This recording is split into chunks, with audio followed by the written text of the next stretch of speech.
बर' थुनलाइ आफादनि बिसायख'थिनि फिथाइ फोसावबाय। उदालगुरि फरायसालिमानि अडिट'रियामाव खुंफुंदोंमोन बर' थुनलाइ आफादनि गिबि खेबनि बिसायख'थि। बर' थुनलाइ आफादनि बिबानगिरि सायख'नाय गिबि खेबनि बिसायख'थिनि फिथाइखौ फोसावबाय। गाहाय आफादगिरि महरै क'क्राझार जिल्लानि गपिनाथ बरगयारिया देरहाबाय। मोन 29 भट मोननानै देरहायो गपिनाथ बरगयारिया। बिसायख'थियाव देरहानायनि उनावनो गाहाय आफादगिरि गपिनाथ बरगयारिनि बिबुंथि।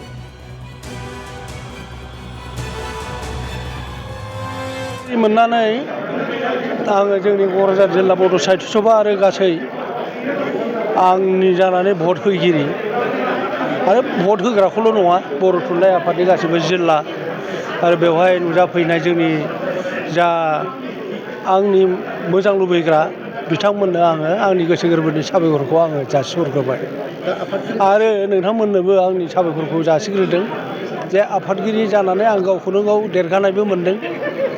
देरगानाया नाम्बार 1 जाहैबाय। मोनसेया जाहैबाय भट जालायनायखाय आङो एसे जाफेरै जारिमिन जानाय हिसाबै बर' थुनलाइ आफादाव एसे गोसोखौबो बारा गोजोननाय मोनाखै। दा फारसेजों खामानि बिबान गोलैदों। खामानि बिबाना खौसेनि गेजेरजों बयबो आफाद बयबो गोरों गोरा बिथांमोनजों सावरायनानै खामानिखौ मावनांगौ।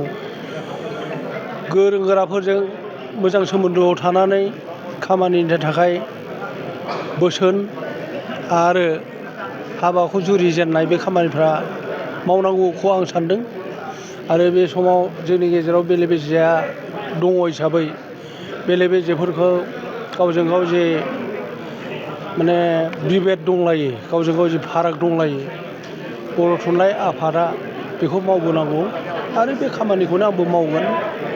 आरो बर' थुनलाइ आफादनि जोनोमनि जारिमिनानो बेनोखा बर'फ्रा गोदोनिफ्रायनो गावस्रा गावस्रि धोरोमाव आरो राजखान्थियाव बायदिसिना समाजनि नियम खानुनफ्रा गावस्रा गावस्रिखा। हारिया जौगानांगौबा खौसेया नांग्रोगौ। खौसेखौ बानजायनायनि मोन्थोरानो बेनो बर' राव थुनलाइ आरो हारिमुमोन। बेनि खामानि जौगानायनि थाखाय खामानि मावनांगौ मावगोन आङो बांसिन। राजखान्थिया दिनै दं गाबोन गैया। राजखान्थियाव मानसिनि गेजेराव फाराग थायो। बे फारागफोरखौ गैया खालामनांगौबो नाजायो खिन्थु मालाबाबो राजखान्थियाव खौसे होननाय थाया। दानो